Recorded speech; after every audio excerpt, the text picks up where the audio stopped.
बीते कुछ दिनों से पश्चिम बंगाल का संदेश खाली हिंसा की आग में झुलस रहा है। देखिए दूसरी मुख्य खबर, यहां महिलाओं और गांव के लोगों ने टीएमसी नेता शेख शाहजहां और उनके समर्थकों पर यौन उत्पीड़न और जमीन हड़पने का आरोप लगाया है। महिलाएं लगातार नेता और उसके सहयोगियों को गिरफ्तार करने की मांग करते हुए लगातार विरोध प्रदर्शन कर रही है। महिलाओं समेत मानव अधिकार आयोग ने भी राष्ट्रपति शासन की मांग की है। इधर जानकारी है कि प्रधानमंत्री नरेंद्र मोदी अगले महीने संदेश खाली जा सकते हैं। यहां उनका पीड़ित महिलाओं से मुलाकात हो सकती है। आपको बता दें कि राशन भ्रष्टाचार मामले को लेकर जांच करने पहुंचे ईडी और केंद्रीय बलों पर 5 जनवरी को हुए हमलों के 33 दिनों के बाद यानी कि 7 फरवरी को उत्तर 24 परगना के संदेश खाली में हंगामा बरपा है। इधर बीजेपी लगातार तृणमूल कांग्रेस को निशाने पर लिए हुए है। तो बड़ा सवाल है कि आरोप प्रत्यारोप के बीच संदेश खाली की घटना दीदी का खेल बिगाड़ेगी या फिर आने वाले लोकसभा चुनाव में क्या बीजेपी संदेश खाली मामले को चुनावी सभाओं में गूंजाकर यानी कि कहीं ना कहीं सभाओं में क्या गूंजेगा, दीदी के वोट बैंक पर अधिकार करने की कोशिश करेगी। पूरा एनालिसिस करेंगे, कौन है शाहजहां शेख, क्या है पूरा मामला, पहले ये रिपोर्ट आप देखिए। पश्चिम बंगाल का संदेश खाली हिंसा की आग में झुलसा, टीएमसी नेता पर लगे यौन उत्पीड़न जमीन हड़पने के आरोप, महिलाओं ने नेताओं और सहयोगियों पर लगाए आरोप, मानवाधिकार आयोग ने की राष्ट्रपति शासन की मांग, दीदी ने भाजपा पर लगाए हिंसा भड़काने के आरोप, संदेश खाली बिगाड़ेगा चुनाव में दीदी का खेला। पश्चिम बंगाल के संदेश खाली में महिलाओं के कथित रेप और उत्पीड़न के मामले पर हंगामा बरपा है। इस मामले में बता दें कि तृणमूल कांग्रेस से जुड़े नेता शाहजहां शेख पर कई महिलाओं ने आरोप लगाया है कि वे उनके साथ शारीरिक अत्याचार करता रहा। इस आरोप को लेकर भारतीय जनता पार्टी ने हंगामा किया। कोर्ट के आदेश के बाद महिलाओं से मिलने जा रही वृंदा करात और शुभेंदु अधिकारी को भी संदेश खाली नहीं जाने दिया गया। आखिर कहां से ये मामला शुरू हुआ? पूरा मामला ईडी की कार्रवाई के बाद लोगों के सामने आया है। 5 जनवरी 2024 को ईडी के अधिकारियों ने राशन भ्रष्टाचार मामले में संदेश खाली के सरबेड़िया में तृणमूल नेता शेख शाहजहां से पूछताछ करने पहुंचे थे। नेता शेख शाहजहां फरार हो गया था। इस दौरान अधिकारियों पर भी हमले किए गए। इसके बाद से ही लोगों ने अपनी आवाज तेज की और खुलकर सामने आ गए। गांव के लोग शेख शाहजहां और उसके सहयोगियों को गिरफ्तार करने की मांग कर रहे हैं और अपनी मांगों को लेकर लगातार प्रदर्शन भी कर रहे हैं। इन प्रदर्शन में शामिल महिलाओं ने भी कई आरोप लगाए हैं। संदेश खाली की महिलाओं ने वहां के टीएमसी नेता शेख शाहजहां और उनके समर्थकों पर यौन उत्पीड़न और जमीन हड़पने का आरोप लगाया है। आक्रोशित महिलाओं के आरोप है कि शाहजहां के करीबी विश्वास पात्र टीएमसी नेता शिबू हाजरा के खेत और पोल्ट्री फार्म में आग भी लगा दी गई। आरोप है कि पोल्ट्री फार्म गांव के लोगों की जमीन छीनकर उस पर अवैध तरीके से बनाया है। ये कई तरह के अवैध कामों का सेंटर था। 5 जनवरी की घटना के बाद अब तक कई चरणों में अलग अलग जगह हंगामे, विरोध के साथ साथ प्रदर्शन भी जारी है।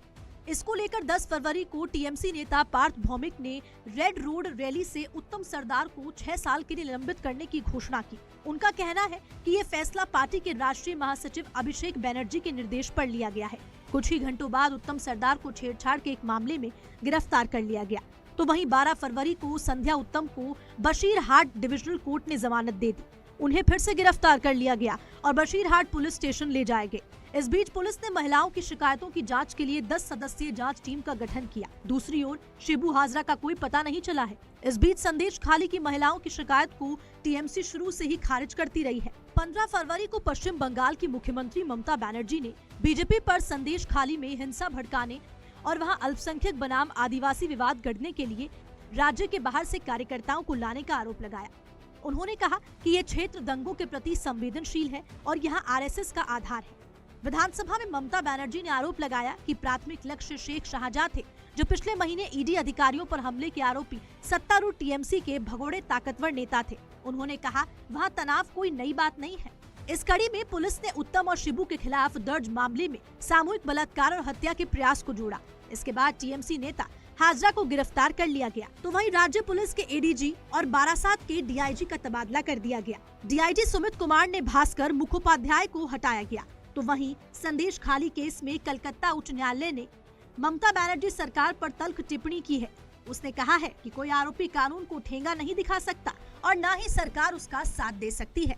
शाहजहां शेख फरार नहीं हो सकता है। उच्च न्यायालय ने ये टिप्पणी बीजेपी नेता शुभेंदु अधिकारी की याचिका की सुनवाई पर कही। इस याचिका में उन्होंने संदेश खाली जाने की मंजूरी मांगी थी। इधर इस मामले में आईपीएस को खालिस्तानी कहने का मामला तूल पकड़ा हुआ है। संदेश खाली में नया विवाद सामने आया है। बीजेपी का आरोप है कि मुद्दे से ध्यान भटकाने के लिए ममता बनर्जी के इशारे पर ये प्लान किया गया है। आपको बता दें कि भारतीय जनता पार्टी के वरिष्ठ नेता शुभेंदु अधिकारी को पश्चिम बंगाल में उत्तर 24 परगना जिले के अशांत संदेश खाली का दौरा करने से रोकने के लिए दमखाली में तैनात एक सिख आईपीएस अधिकारी को बीजेपी कार्यकर्ताओं के एक समूह द्वारा कथित तौर पर खालिस्तानी कहा गया, जिससे अधिकारी गुस्सा हो गए। तो वहीं बीजेपी विधायक अग्निमित्र पॉल ने दावा किया है कि पुलिस अधिकारी अपने कर्तव्यों का पालन नहीं कर रहे थे और इस आरोप को खारिज कर दिया है कि बीजेपी समर्थकों ने उन्हें खालिस्तानी कहा था। पश्चिम बंगाल की मुख्यमंत्री ममता बनर्जी ने कहा कि बीजेपी की विभाजनकारी राजनीति ने बड़ी ही निर्लजता के साथ संवैधानिक सीमाओं को लांघ लिया है। बहरहाल संदेश खाली का मामला सियासी गलियारों में तेजी से गूंज रहा है और संभव है कि आम चुनाव में ये मुद्दा बीजेपी बनाम दीदी को लेकर गरमाए। ये कहना कोई अतिशयोक्ति भी नहीं, क्योंकि केंद्र की मोदी सरकार और उनके खास रणनीतिकारों की ओर से दीदी पर सियासी तीर चलते ही रहे हैं। तो संदेश खाली का ये बाण क्या आम चुनाव के नतीजों को प्रभावित करेगा या कुछ और होगा, ये देखने वाली बात होगी। ब्यूरो रिपोर्ट, सच बेधड़क। रिपोर्ट आपने देखी और देखिए संदेश खाली जो एक बहुत बड़ा मुद्दा बन चुका है, नेशनल मुद्दा बन चुका है और लगातार अब इसकी तफ्तीश हो रही है। अब बात दूसरी जो मुख्य खबर है जिसके बारे में अभी हमने आपको रिपोर्ट दिखाई, जो कि है संदेश खाली। एक ये खबर है जो सब जगह आ रही है और ये खबर है ममता दीदी के बंगाल से। बंगाल में संदेश खाली से जहां इस वक्त बवाल मचा हुआ है, पश्चिम बंगाल से लेकर दिल्ली तक संदेश खाली की घटना को लेकर राजनीति जो है वो गर्म है। भाजपा नेता और केंद्रीय मंत्री स्मृति ईरानी ने एक प्रेस वार्ता के दौरान केंद्रीय मंत्री ने बंगाल की सीएम ममता बनर्जी पर जमकर हमला बोला और सरकार पर संदेश खाली हिंसा को लेकर गंभीर आरोप लगाए। और वहीं भारतीय जनता पार्टी ने बंगाल की ममता बनर्जी सरकार पर जोरदार हमला बोला। स्मृति ईरानी ने क्या कुछ कहा है और उन्होंने ट्रांसलेट किया उन महिलाओं की बातें जो यौन उत्पीड़न और बलात्कार से कहीं ना कहीं बहुत प्रभावित, कहीं ना कहीं उनको बहुत दुख हुआ इस बात से। उन्होंने उसका ट्रांसलेशन किया, पहले आपको वो सुनाते हैं। इसलिए आज उन महिलाओं ने जो बांग्ला में कहा, उसका मैं हिंदी अनुवाद राष्ट्र के सम्मुख रखना चाहती हूँ। बांग्ला में उन महिलाओं ने पत्रकारों से गुहार लगाते हुए कहा, टीएमसी के गुंडों के बारे में, पार्टीर लोक देखे जावे कौन बाड़ीर बहू देखते सुंदर। टीएमसी के लोग घर घर जाकर देखते थे किस घर की कौन सी बहू सुंदर है, के कौन बॉयशी, उम्र में कौन कम है।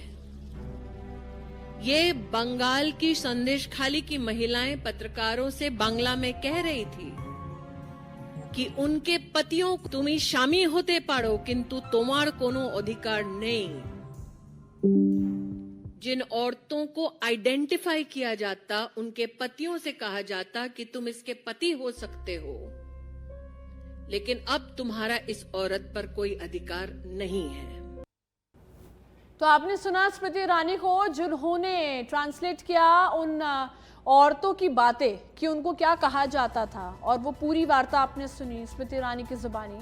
ये पूरा मामला देखिए गरमा गया है और बहुत ही गंभीर मामला है। ये देश भर की महिलाएं एक साथ आ गई है और इंसाफ की मांग कर रही है, खासतौर से बंगाल की महिलाएं। अब इस पूरे मामले में बंगाल में संदेश खाली के डॉन और टीएमसी के नेता शाहजहां शेख कौन है, यानी कि सबसे पहले आपको बताते हैं कि शाहजहां शेख आखिर कौन है। पहले ये जानते हैं कि शेख शाहजहां टीएमसी के नेता है, लीडर है। शेख शाहजहां जब ईंट भट्टों पर काम करता था तब उसने यूनियन के नेता के रूप में राजनीति में कदम रखा और बाद में सीपीआईएम में शामिल हो गया। अपने उग्र भाषणों के लिए जाने वाले शेख ने साल 2012 में टीएमसी का दामन थाम लिया। पिछले महीने जब प्रवर्तन निदेशालय यानी कि ईडी की टीम उनके आवास पर छापेमारी के लिए पहुंची थी तो उनके समर्थकों ने अधिकारियों पर हमला कर दिया था। इस घटना का कथित मास्टरमाइंड तृणमूल कांग्रेस नेता शाहजहां शेख को माना जा रहा है। अब ईडी के अधिकारी राशन वितरण घोटाले की जांच के मामले में शेख के घर पहुंचे थे। इस घटना के लगभग 1 महीने बाद दर्जनों महिलाओं ने मीडिया के सामने आकर शाहजहां शेख के खिलाफ कई गंभीर आरोप लगाए हैं, जिसके बाद से एक बार फिर यह मामला तूल पकड़ता जा रहा है। अब ये बताते हैं कि यह पूरा संदेशखाली मामला आखिर क्या है। पश्चिम बंगाल के संदेशखाली गांव का पूरा मामला प्रवर्तन निदेशालय की कार्यवाही के बाद लोगों के बीच सामने आया। दरअसल 5 जनवरी 2024 को ईडी के अधिकारी संदेशखाली में तृणमूल कांग्रेस नेता शेख शाहजहां से पूछताछ करने के लिए पहुंचे थे, लेकिन ईडी अधिकारियों और सीआरपीएफ जवानों पर इसी दौरान भीड़ ने हमला कर दिया। टीएमसी का एक दबंग नेता और उसके लोगों ने न सिर्फ गरीबों की जमीनों पर अवैध कब्जा कर रखा है, बल्कि उनकी महिलाओं का लंबे वक्त से यौन उत्पीड़न करते हैं। जब ईडी ने छापेमारी की तो संदेशखाली की महिलाएं टीएमसी के स्थानीय नेता शेख शाहजहां द्वारा व्यवस्थित यौन उत्पीड़न, महिलाओं को बंधक बनाने के साथ यहां जारी आपराधिक घटनाओं के विरोध में सड़कों पर वो उतर आई। पश्चिम बंगाल के उत्तर 24 परगना जिले के अशांत संदेशखाली के संगठित अपराध के बारे में शायद ही देश को कुछ पता चल पाता अगर 5 जनवरी को छापेमारी के लिए वहां ईडी की टीम नहीं पहुंचती तो देश में ये खबर पहुंचती ही नहीं। यानी सोचिए, ये महिलाएं इतने सालों से यौन उत्पीड़न का शिकार थी।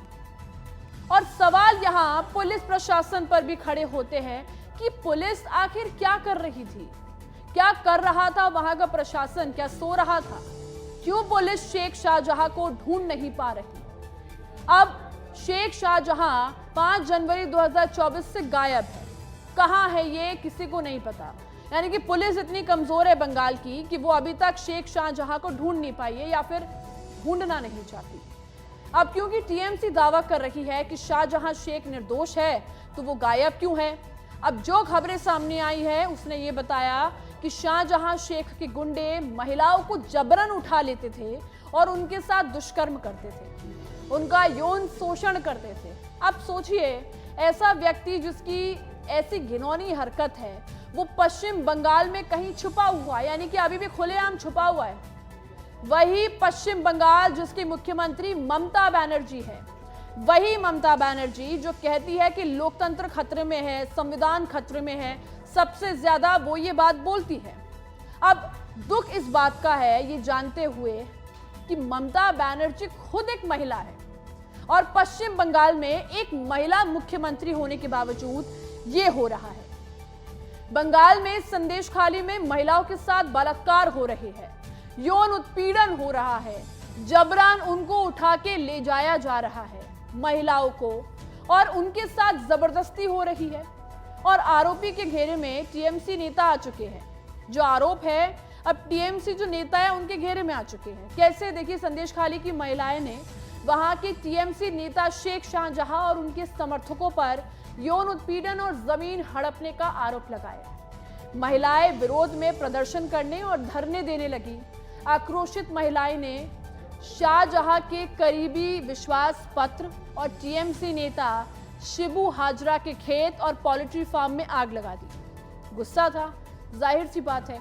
अब ईडी की छापेमारी से क्या खुलासा हुआ वो आपको बताते हैं। ईडी की कार्रवाई के बाद महिलाओं ने शाहजहां के खिलाफ मोर्चा खोल दिया। आरोप लगाते हुए बताया कि कैसे गुंडे उनके बीच से अपनी पसंद की किसी भी महिला को उठा लेते हैं। टीएमसी नेता के द्वारा सुंदर दिखने वाली महिला को उठा लिया जाता है और उसे पार्टी कार्यालय में लाया जाता है। इसके बाद नेता उसके साथ बारी बारी से दुष्कर्म करते थे। पूरी घटना में तृणमूल का क्या नुकसान है? बड़ा सवाल यह है कि अब टीएमसी का इसमें नुकसान क्या होगा। जहां एक तरफ प्रधानमंत्री नरेंद्र मोदी और गृह मंत्री अमित शाह की अगुवाई में बीजेपी अपनी पूरी ताकत इन चुनावों में झोंक रही है। चुनावी वर्ष में टीएमसी के लिए खतरे की घंटी बजी हुई है, लेकिन संदेशखाली की गरीब, दलित और आदिवासी महिलाओं ने इस बार जिस तरह से बाहुबली शाहजहां शेख के खिलाफ मोर्चा खोला है और उसकी सीधे फांसी तक की मांग होने लगी है, वह चुनावी वर्ष में टीएमसी के लिए खतरे की घंटी है। क्योंकि कई टीवी चैनलों पर स्थानीय पीड़ित महिलाओं ने खुद को टीएमसी समर्थक ही बताया है। तो कहीं ना कहीं टीएमसी को यहां नुकसान हो सकता है। अब देखिए, क्योंकि चुनाव नजदीक है और बंगाल की सीएम ममता बनर्जी ने विधानसभा में दिए गए बयान पर जो उन्होंने बयान दिया था वो बताते हैं हम आपको क्या कहा था। उन्होंने ये कहा कि जानकारी सामने आई है कि किस तरह से बीजेपी कार्यकर्ता लाए गए और कैसे इलाके संदेशखाली में हिंसा भड़काई गई, ऐसा ममता बनर्जी ने कहा। पहला टारगेट शेख शाहजहां सरगना था और ईडी उन्हें टारगेट करते हुए इलाके में घुसी। फिर उन्होंने वहां से सबको भगा दिया और आदिवासी बनाम अल्पसंख्यकों की लड़ाई बना दी। अब देखिए, चुनावी नजरिए से ममता की चिंता जो है वो वाजिब है, क्योंकि इलाके में मुस्लिम आबादी के बराबर ही 30% दलित भी है और आदिवासियों की जनसंख्या 26% है। अब टीएमसी को डर है कि अगर बीजेपी यहां उसके स्थानीय नेतृत्व के खिलाफ ध्रुवीकरण में सफल हो गई तो फिर तो किस्सा खत्म, समझे। अब इस बीच क्या है संदेशखाली मामला, वो हम आपको बता देते हैं कि देखिए, घटना जो है ये तो बहुत ही आपत्तिजनक है और यहाँ बयानबाजी लगातार हो रही है, लेकिन अब बीजेपी एक्टिव मोड में आ रही है नजर। और क्योंकि ये महिलाओं का मामला है तो जिसको लेकर गंभीरता दिखानी बहुत जरूरी है। जिस राज्य में हम रहते हैं और अगर हमारे साथ कुछ गलत होता है तो उसकी जिम्मेदारी प्रशासन या पुलिस की बनती है, लेकिन अगर ये दोनों काम नहीं करते तो सरकार को सख्त एक्शन लेना चाहिए। कई महिलाओं ने तो ये तक कहा कि हमारी शिकायतें दर्ज तक नहीं हुई, लिखी तक नहीं गई। अब ईडी की छापेमारी में कुछ राज खुले, वो हम आपको दिखा रहे हैं। इससे बड़ी लापरवाही क्या हो सकती है। अब बीजेपी के कई नेताओं ने इस मामले पर प्रतिक्रिया दी है और आपको हम सबसे पहले सुनाते हैं कि रविशंकर प्रसाद ने संदेशखाली पर क्या कुछ कहा।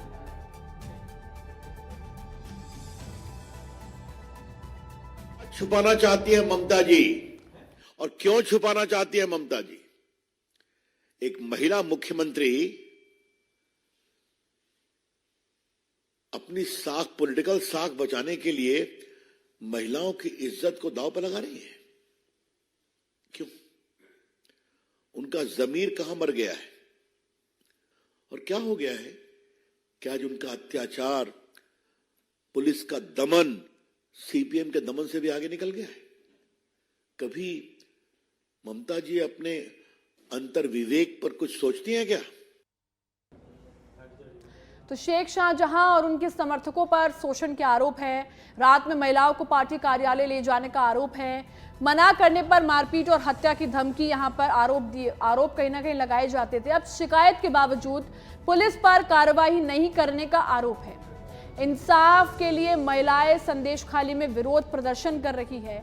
और अब देखिए, इस पूरे मामले में कहीं ना कहीं ममता बनर्जी की सरकार कमजोर नजर आ रही है और इसका फायदा यहां बीजेपी को होता नजर आ रहा है, क्योंकि चुनाव नजदीक है और पश्चिम बंगाल की जनता और महिलाएं गुस्से में हैं। अब ऐसे में ममता का वोट बैंक यहां कम होता नजर आ रहा है। महिलाओं की आबादी को ध्यान में रखते हुए यहां उनके साथ मुस्लिम आबादी के बराबर ही 30% दलित भी है और आदिवासियों की जनसंख्या 26% है। अब अगर सब एकजुट हो गए तो यहां ममता की परेशानी बढ़ सकती है। अब बीजेपी को लगता है कि ममता पर हमलावर है। बीजेपी इस मुद्दे पर लगातार प्रदर्शन कर रही है। बीजेपी का आरोप है कि टीएमसी नेता शाहजहां शेख और उसके गुंडों ने संदेशखाली की महिलाओं पर जो जुल्म किए हैं और ममता सरकार का गुंडों को समर्थन है। ईडी टीम पर हमले का आरोपी शाहजहां शेख अभी तक फरार है। इस मामले में टीएमसी बीजेपी पर माहौल बिगाड़ने का आरोप लगा रही है, जबकि बीजेपी ममता पर पलटवार कर रही है। अब ये देखना होगा दिलचस्प कि ममता के लिए ये जो मुश्किलें खड़ी हुई है इससे बीजेपी को कितना फायदा होगा, क्योंकि इस बार बीजेपी की नजर पश्चिम बंगाल पर है और बीजेपी पूरी कोशिश करेगी कि यहां अपना पैर जमाने की कोशिश करे। यहां मोदी मैजिक भी एक बड़ा गेम चेंजर साबित हो सकता है। हो सकता है कि इस बार ममता दीदी को भारी नुकसान उठाना पड़े। लगातार देखिए, ये कोशिश है कि ममता बनर्जी जो है वो हर वो कोशिश करेगी अपने नेता को बचाने की, क्योंकि जो सामने खबरें आ रही है कि ममता बनर्जी अभी चुप है। ममता बनर्जी ने कुछ नहीं बोला इस मामले में, लेकिन आखिर ये चुप्पी कब तक महिलाओं को इस जुर्म का सामना करना पड़ेगा, यौन उत्पीड़न का, बलात्कार का। और वो महिलाएं जो इतने सालों से चुप थी, लेकिन ईडी की रेड के बाद जब महिलाएं सामने आई तो उनका दुख, उनका दर्द पूरे देश ने देखा। अब ये देखना होगा कि अगला क्या स्टेप होता है टीएमसी का, बीजेपी के आगे की क्या रणनीति होती है, क्योंकि 2024 के चुनाव पास में हैं। उसको लेकर दोनों ही जो पार्टियां हैं वो लगातार इस समय फुल मोड में हैं।